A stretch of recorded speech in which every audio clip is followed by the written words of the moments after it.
guys, let's go see what we can find in Home Depot. I see a Maranta and some Hoyas. This one is a strawberry begonia. Never seen one of those before. I thought this little guy was cute. This Home Depot is huge. I actually got a clipping from a friend of this Monstera Peru.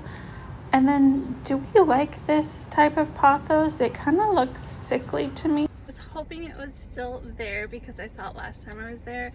But it is this weird looking, it said it's an aloe mix.